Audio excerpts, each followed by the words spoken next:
Bonjour à tous et bienvenue dans cette nouvelle vidéo consacrée aux bases de la photographie.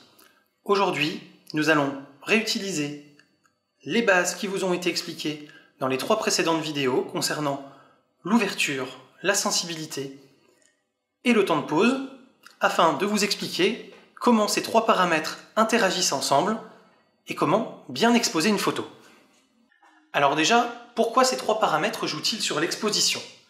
Eh bien tout simplement parce que si vous êtes dans une situation donnée et que vous augmentez l'ouverture de votre diaphragme, vous allez donc avoir un diamètre de lentille plus important qui va laisser passer la lumière, vous allez donc laisser rentrer plus de lumière dans votre appareil, et si vous laissez tous les autres paramètres totalement identiques, vous allez vous retrouver avec une augmentation de l'exposition de votre photo, donc c'est-à-dire un éclaircissement de votre image. Votre image risque donc après d'être trop claire, ce qu'on appelle brûlée ou cramée, et c'est le genre de résultat qu'on n'aime pas forcément, sauf si c'est recherché pour un effet Ikea, mais dans la plupart des cas, c'est vraiment pas un effet qui est recherché, donc c'est important dans ce cas-là de contrôler les autres paramètres.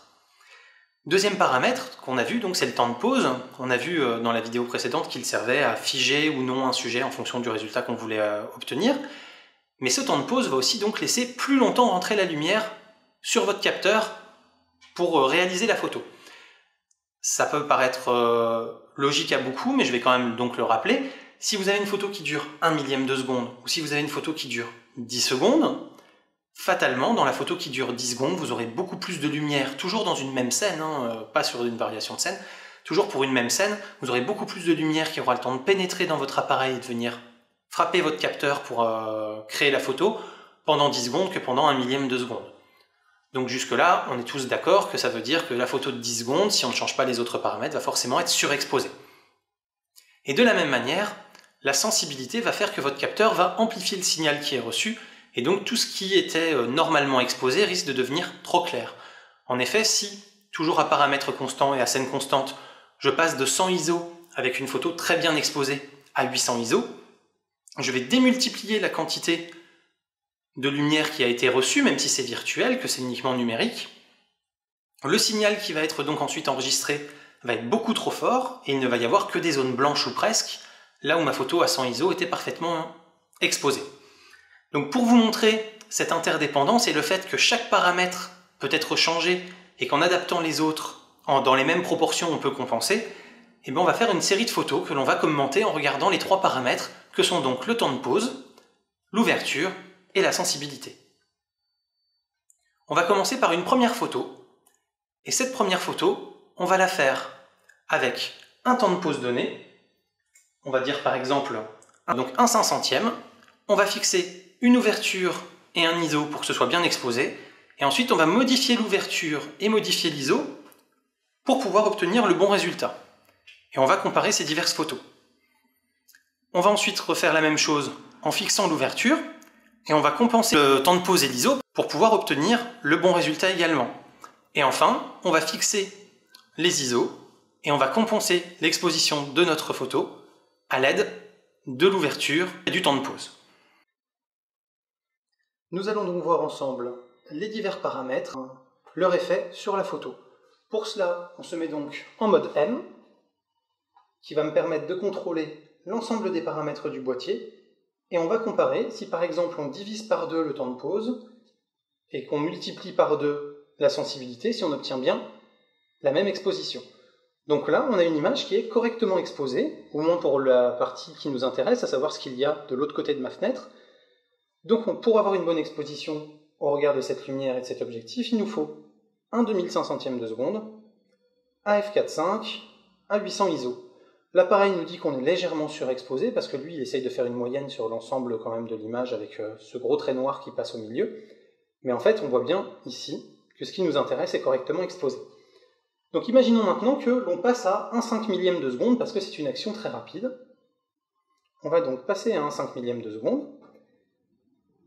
Et donc, il va falloir qu'on compense, puisque là, on est sous-exposé.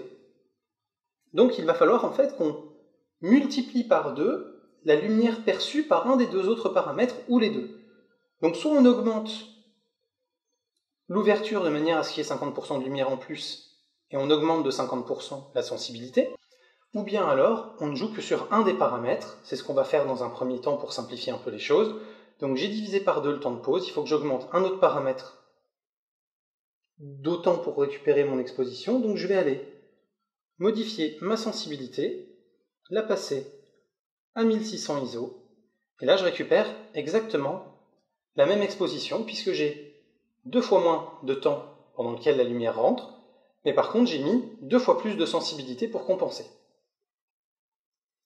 Maintenant, imaginons que, au lieu de 4.5, je ferme à f6.3. De f4.5 à f6.3, il y a effectivement 50% de lumière en moins.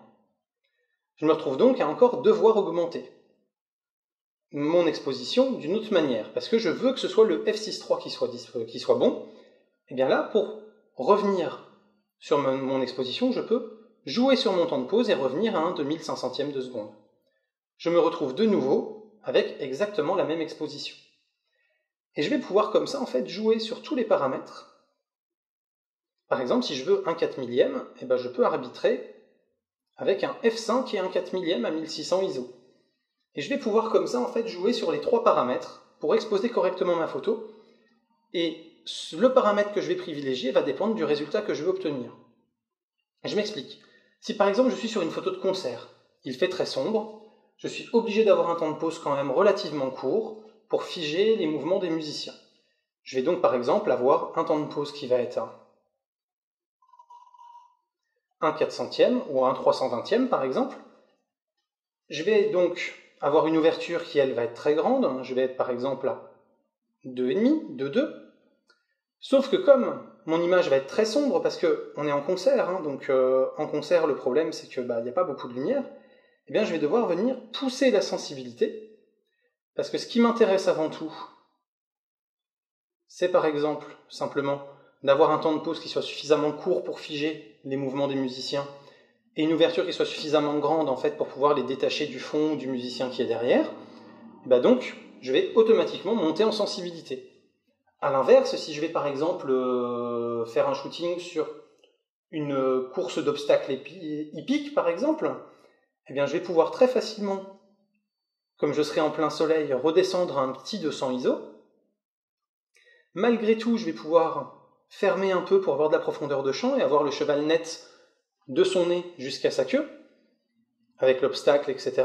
Et je vais quand même pouvoir très facilement aller sur des millièmes ou des 1250 ISO, des 1 millième ou 1 1250e, puisque ça ne sera pas un problème, et au contraire, même, ça me permettra de figer par exemple le cavalier quand il est juste au-dessus de l'obstacle, avec un petit mode rafale par exemple, pour pouvoir déclencher une mise au point faite à l'avance sur l'obstacle. Et ce genre de méthode, on y reviendra. Je referai une vidéo dédiée pour vous parler des méthodes à adopter dans tel ou tel type de pratique photographique. Et donc voilà, c'est à vous ensuite, après, de doser chaque paramètre. Et donc pour ça, soit vous avez un appareil qui est doté de 2 molettes, comme on le voit ici, et dans ce cas-là, vous en avez une qui gère l'ouverture, une qui gère le temps de pause, et vous utilisez les deux conjointement, et vous pouvez par exemple ensuite laisser le ISO en automatique pour que ce soit votre appareil qui le gère, même si c'est déconseillé pour une qualité d'image optimale. Vous pouvez aussi, en fonction de la luminosité ambiante de votre situation photographique, fixer un ISO qui vous semble correct. Donc en plein jour, en plein soleil, 100 ou 200 ISO. Sur des moments un petit peu plus couverts, du 400 ou du 800 ISO. Sur des photos en intérieur, en concert, en théâtre, plutôt des 1600, des 3200 ISO. Et ensuite jouer donc sur le couple diaphragme, donc ouverture, et temps de pause, pour pouvoir ensuite obtenir la bonne exposition de votre image. Pour pouvoir avoir facilement la vision de votre exposition et savoir si vous êtes quand même globalement sur ou sous-exposé, alors il faudra bien sûr voir la vidéo qui va venir bientôt, qui sera sur les méthodes de mesure d'exposition des boîtiers, puisque c'est très important que votre boîtier sache ce que vous voulez mesurer pour vous donner une bonne information. Et il va falloir aussi, ensuite regarder le posemètre, donc c'est ce que je vous montre sur cette photo-là. Et ce posemètre va en fait vous permettre de savoir si vous êtes plutôt sous-exposé, dans ce cas-là, il va être plutôt sur la gauche, comme ici. Bien exposé, il va être plutôt centré, comme ici, ou alors plutôt surexposé, donc trop clair, et dans ce cas-là, vous allez avoir le posemètre qui va se décaler vers la droite, comme ici. Si vous êtes vraiment très surexposé, il va se mettre à clignoter à droite, comme ici par exemple, et si vous êtes très sous-exposé, clignotez à gauche, comme ici. Alors, sur certains rendus photographiques, le boîtier va forcément vous dire que vous êtes sous-exposé, mais ce sera peut-être volontaire. Parce que vous voulez juste qu'il y ait une toute petite raie de lumière qui passe en travers d'un visage qui soit visible et que le reste soit parfaitement noir. Ça peut parfaitement se justifier sur le plan photographique et artistique, et dans ce cas-là, il n'y a aucune raison de vous embêter à réexposer correctement votre photo. Mais disons que pour commencer à manipuler les notions qu'on a abordées aujourd'hui, ça peut être très intéressant d'avoir ce pose-mètre à disposition pour savoir si vous êtes plutôt bien réglé ou pas. Et donc, si vous êtes plutôt en sous-exposition, donc sur la gauche comme je vous le montrais ici, eh bien, il va falloir que vous fassiez soit un temps de pause plus court, soit une ouverture plus importante, donc un F qui va réduire, soit une sensibilité plus importante. Et si vous êtes plutôt à droite comme ici, il va falloir soit que vous augmentiez le temps de pause, que vous diminuiez le temps de pause en fait, donc que vous augmentiez sa valeur, soit que vous soyez sur une ouverture qui soit plus petite, donc un F qui soit plus grand, ou alors que vous ayez une sensibilité qui soit plus basse que celle que vous avez sélectionnée pour pouvoir ramener la photo dans une exposition plus normalisée. Et donc comme je vous le disais juste avant de digresser un petit peu comme ceci, quand vous avez deux molettes, c'est assez facile de gérer les deux. Quand vous n'avez qu'une seule molette, la plupart des appareils vont vous imposer de faire le couple modification d'exposition plus molette pour changer le paramètre. C'est-à-dire que vous allez avoir une molette qui va gérer par exemple l'ouverture, et pour que cette molette gère aussi le temps de pause, on va vous demander d'appuyer sur le bouton de fixation de l'exposition, donc c'est souvent soit AEL, comme vous le voyez sur cette photo, soit ce petit bouton-là.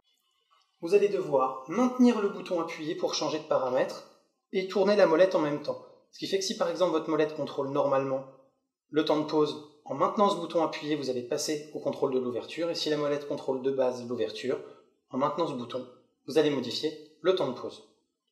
Voilà donc pour cette vidéo qui se voulait le plus exhaustif possible sur l'usage de ces trois paramètres pour exposer correctement une photographie. J'espère que cette vidéo vous aura été utile et aura été assez facile à comprendre même pour un débutant. N'hésitez pas comme d'habitude à laisser vos commentaires sur les réseaux sociaux par lesquels vous regardez cette vidéo afin que je sache s'il faut que j'affine certaines choses, que je développe un petit peu plus, que j'explique un peu plus ou au contraire si je peux passer un peu plus vite certaines notions. Et donc n'hésitez pas à laisser ces commentaires pour que je puisse en tenir compte. Je vous remercie de votre vue et à très bientôt pour une prochaine vidéo. Si vous avez aimé ma vidéo, vous avez plusieurs façons de soutenir mon travail. La première, c'est de visiter ma chaîne YouTube et de vous abonner. La deuxième, c'est de venir mettre un j'aime sur ma page Facebook. Vous pouvez également venir mettre un +1 sur ma page Google+. Vous pouvez visiter mon site web. Et bien sûr, vous pouvez vous abonner à mon flux Twitter. Toutes les manières sont bonnes, alors n'hésitez pas, ça me fera plaisir, dans un cas comme dans l'autre. À très bientôt pour des prochaines vidéos.